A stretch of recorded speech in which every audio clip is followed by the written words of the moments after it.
Oysters are versatile shellfish. You can bake them, boil them, smoke them, or eat them raw right from the shell. Over the years, wild oyster stocks have declined due to overfishing and pollution. So today, 95% of the oysters we consume come from oyster farms. Oysters are filter feeders, meaning they draw seawater over their gills to trap and eat the phytoplankton, microscopic aquatic organisms. An adult oyster can filter up to 5 liters of seawater per hour. Oyster farms are located in or by the sea because the oysters need to feed off seawater to survive. The hatchery keeps the oysters in upwellers, mesh-bottomed buckets sitting in seawater. Oysters can reproduce once they're 6 months old. However, the ideal breeding age is between 2 and 10 years. At breeding time, workers put the oysters into breeding trays, oscillating the water temperature between 20 and 30 degrees to stimulate spawning. The females squirt out eggs, the males squirt out semen, and 16 hours later, the fertilized eggs hatch larvae. Right from birth, the oysters feed on a blend of the phytoplankton they'd eat in the wild. The hatchery dilutes this plankton mix in seawater and pumps it to the oyster containers. Marine biologists manage the ponds in which the hatchery grows its phytoplankton supply. The larvae are so tiny you can't see them in the water. They're visible only under a microscope. Right from the time they hatch, they already have a shell and can swim. By about the 2-week mark, they've grown to the size of a speck, about 1/3 of a millimeter long. However, now they act like miniature adults and stay put. The hatchery keeps them in suspension in circulating water, so they have an ample supply of food and oxygen. As they grow, they're transferred to progressively larger bottles. By the time they're 4 to 6 weeks old, they're ready to leave the hatchery and move to the oyster farm. The farm floats in a harbor.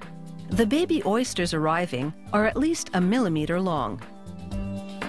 They go into upwellers.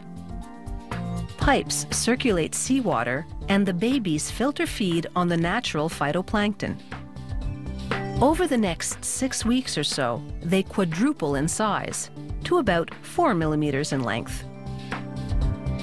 Workers then pack them in plastic mesh bags, stack the bags on metal racks, and suspend the racks in the sea. The oysters live like that for 3 months, getting transferred into progressively larger mesh bags as they grow. Halfway into it, the oysters are this big, about 20 millimeters long. By the end of the 3 months, they're double this size, grown up enough to leave home and venture out into the real world. Workers lay them on the seafloor and leave them for 6 months to reach harvest size, which is determined not by length anymore, but by weight, 80 grams.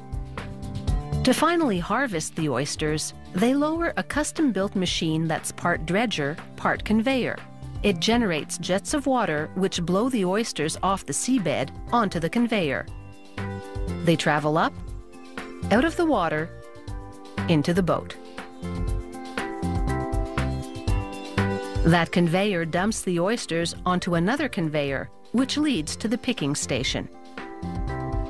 There, workers select the correct size oysters and put them into baskets.